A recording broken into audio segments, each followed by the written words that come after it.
Hoy he decidido hablar de varios temas que de por sí no daría para hacer un único podcast.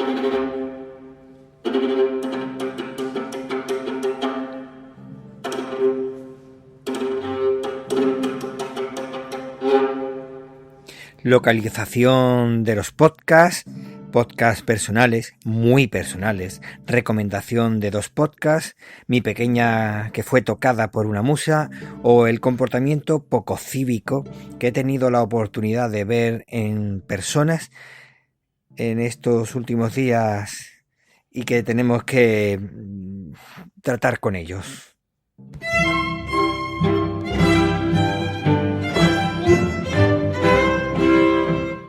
Soy Víctor Gabriel, grabando desde Málaga, España, y te doy la bienvenida a El Diario de Argifonte, un podcast que no se publica cada día y en el que comparto ideas, reflexiones y experiencias contigo.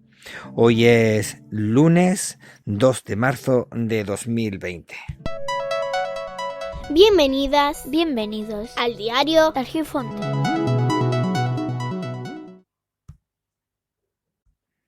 Para empezar, quiero hablar de podmap.org. Es un sitio web donde puedes localizar tu podcast y de esa forma facilitar a otras personas que estén interesados en ubicar los podcasts en lugares geográficos. Los he agregado, los 2 podcasts, el Diario de Argifonte y el Extra de Argifonte, y de esa forma facilita a aquellas personas que a lo mejor tengan interés en hacer algún evento en algún lugar, pues se van a esa página y buscan todos los podcasts cercanos para ver si ellos estarían interesados en apoyarle, en hacer esa cosa que quiera hacer, no sé, esa actividad, pero no sé si del todo funciona correctamente. Lo he agregado y desde que lo hice no me aparece. Supongo que será una agregación personal. Tú rellenas los datos y quizá en algún momento lo hacen. Lo hice por una recomendación del podcast de la Asociación de Podcast y bueno, veremos a ver el resultado que hay después. Por otro lado, quiero hablar de eso, una serie de podcasts que en principio no iba a ser una serie de podcasts, pero es como pasa normalmente, que conoces esa sensación de iniciar un camino en el que en un principio simplemente das 4 pasos y llegas al destino, y sin embargo, una vez que vas andando te vas dando cuenta de que quizás el camino es más largo o esa meta a la que has llegado dice, igual no es el final, o igual podría plantearme que si doy un paso más hay más caminos. Pues eso lo comencé el día 1 de enero del 2020, en el que comencé ese andar. Y resulta que mi intención era simplemente dar una respuesta rápida según mis creencias del sentido de la vida. Lo comencé en el Extra de Argifonte y lo titulé así, el sentido de la vida.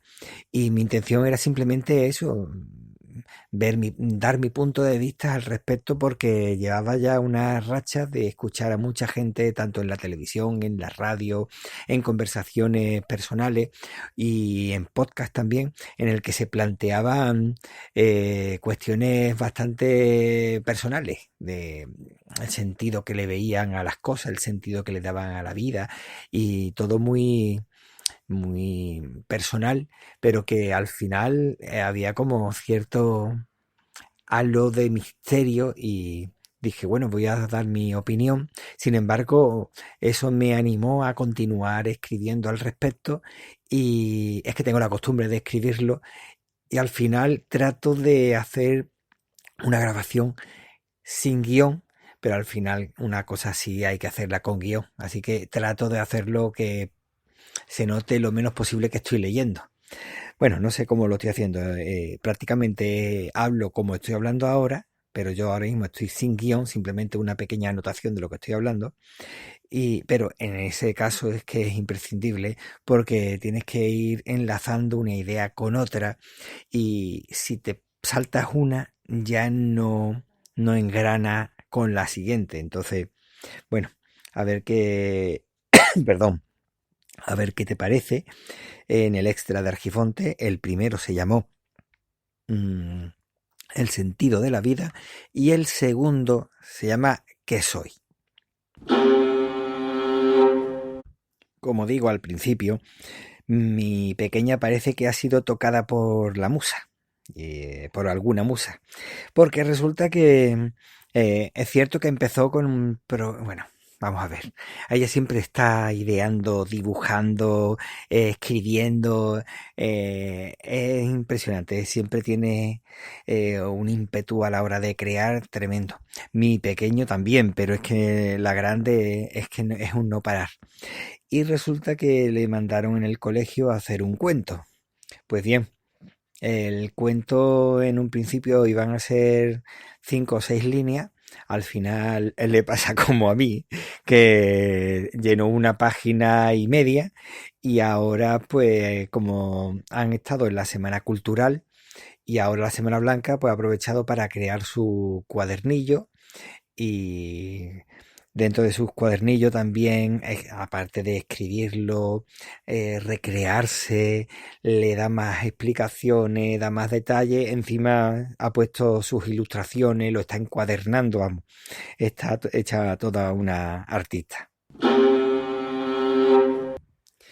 Por otro lado, quería también recomendar en esta ocasión 2 podcasts. El primero es 10 años haciendo el sueco de Daniel Aragay, que vive en Suecia y tiene un podcast diario y este que digo, el de 10 años haciendo el sueco, es la evolución de otro podcast que tenía que era Haciendo el Sueco Extra. Y la verdad es que se lo está currando, mucho más elaborado, más editado y como es un profesional del aspecto este del tema de los medios de comunicación o de los más medios, no sé exactamente cómo definirlo, pues se nota esa profesionalidad y tiene unos detallitos bastante buenos, al menos a mí me está gustando bastante. Y por otro lado, una cosa que para mí ha sido realmente una delicia escuchar, no lo conocía, pero un día buscando me lo encontré y realmente me parece impecable el trabajo y es el The Washington Post, el podcast en español del conocido diario estadounidense, guiado por Juan Carlos Iragorri, Dori Toribio y Jorge Espinoza. La verdad, no merece, no os lo podéis perder, porque la verdad es que está muy trabajado. Y por otro lado, y ya para terminar, con buen sabor de boca, lo digo irónicamente, no hace más de 5 días había una persona muy simpática, pero que muy simpática, entiéndase la ironía, que se puso en la entrada de un centro comercial donde yo estaba pasando en ese preciso momento y se puso a estornudar impulsivamente con la cabeza levantada para que todo lo que estornudara fuera de forma generosa al resto. Eh, claro, en un principio decía, bueno, el pobre le ha dado un ataque, pero claro, me quedé esperando a la salida de mi mujer y los pequeños y vi que cada vez que salía un grupo de personas, el simpático hacía exactamente lo mismo. Y claro, yo no sé si es simplemente un pobre imbécil o pobre diablo, o es una mala persona, o simplemente que lo estuve buscando pero no lo encontré, no sé si estaba situado en otro punto, es que estaba haciendo los típicos simpáticos estos que como no tienen otra cosa más importante en su vida, pues seguramente tendría alguna cámara con algún teleobjetivo grabando y hacerlo como un vídeo simpático en internet, supongo, aunque la gracia no sé dónde estaría. En fin, en algunos momentos no sabía si hablar con él o llamar a la policía o dejarlo pasar porque si es un pobre diablo, darle más importancia ya le está subiendo el ego. nada, con esto se terminó y he tenido suerte de no encontrármelo de nuevo. Te agradezco muchísimo el tiempo que has dedicado a escucharme, que la verdad es que para mí es muy importante. Y ya sabes que el tiempo vuela y por lo tanto apresúrate despacio. Y el diario de Argifonte se despide por hoy. Podéis encontrar a Víctor Gabriel en Twitter como Hermes-Gabriel, Telegram, Mastodon o Hapsila. como Hermes Gabriel. Muchas gracias y nos vemos pronto.